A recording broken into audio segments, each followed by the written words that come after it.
Hi, నేను doctor కీర్తి గారిని, obstetrician and gynaecologist from Guntur. ఇవాళ నేను మీకు ఒక రేర్ కేస్ గురించి చెప్పబోతున్నాను.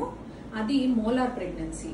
మాకు ఒక పేషెంట్ వచ్చారు. ఆవిడకి ఇప్పుడు ఎన్టీ స్కాన్ కి పంపిస్తే 12 వారాలు 13 వారాల మధ్యలో ఆ స్కాన్ లో మోలార్ ప్రెగ్నెన్సీ అని డిటెక్ట్ అయ్యింది. అది మాయ లోపల ఉంది. మోలార్ ప్రెగ్నెన్సీ అనేది బేబీ బానే ఉంది. ఇది కొంచెం రేర్ గా చూస్తాం అన్నమాట.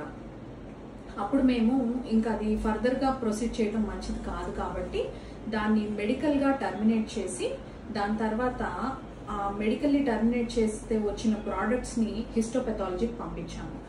దాంట్లో కూడా మోలార్ ప్రెగ్నెన్సీ అని నిర్ధారణ అయిన తర్వాత నెక్స్ట్ పేషెంట్ ఫిట్ గా ఉన్న తర్వాత డిశ్చార్జ్ చేశాము. ఇప్పుడు అలాంటి పేషెంట్స్ నెక్స్ట్ ఫాలో అప్ ఎట్లా జరగాలి అనే దాని గురించి చెప్పబోతున్నాను. వాళ్ళకి ప్రతి వీక్ మనం బీటా హెచ్సిజీ లెవెల్స్ అనేది చూస్తాము. అంటే అది ప్రెగ్నెన్సీ అన్న కండిషన్ లో ఎలివేట్ అయి ఉంటుంది. ప్రెగ్నెన్సీ అయిపోయిన తర్వాత గ్రాడ్యువల్ గా డ్రాప్ అనేది నోట్ చేస్తాం. అవి ఎట్లా మనం ఆ డ్రాప్ ఎంత వరకు చూస్తాము అంటే ఎవ్రీ వీక్లీ మనం బీటా హెచ్సిజీ పంపిస్తాము.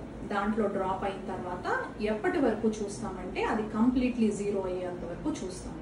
జీరో అన్న వాల్యూ 2 times నోట్ అయ్యే వరకు 4 weeks అపార్ట్, అంటే మధ్యలో 4 weeks గ్యాప్ తర్వాత చూసుకొని 2 వాల్యూస్ కూడా జీరో అయిన తర్వాత మనం ఇంకా బీటా హెచ్సిజీ ఫాలో అప్ అనేది ఆపేయచ్చు. దట్ ఇండికేట్స్ కంప్లీట్ గా ఆ మోలార్ ప్రెగ్నెన్సీ అనేది పోయింది అని.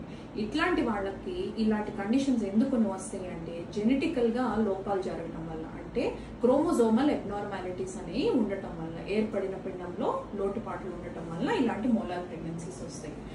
ఇవి నెక్స్ట్ టైం మళ్ళీ జరగకుండా ఉండాలంటే ఫోలిక్ యాసిడ్ ఇంకా ఇతర ట్రీట్మెంట్స్ వల్ల పాసిబులే. ఇలా జరిగిన వాళ్ళు మళ్ళీ నెక్స్ట్ ప్రెగ్నెన్సీ వస్తుందేమోనని భయపడాల్సిన అవసరం లేదు. ఖచ్చితంగా మీరు ట్రీట్మెంట్ తీసుకొని హెల్దీ ప్రెగ్నెన్సీ తెచ్చుకోవచ్చు. Thank you.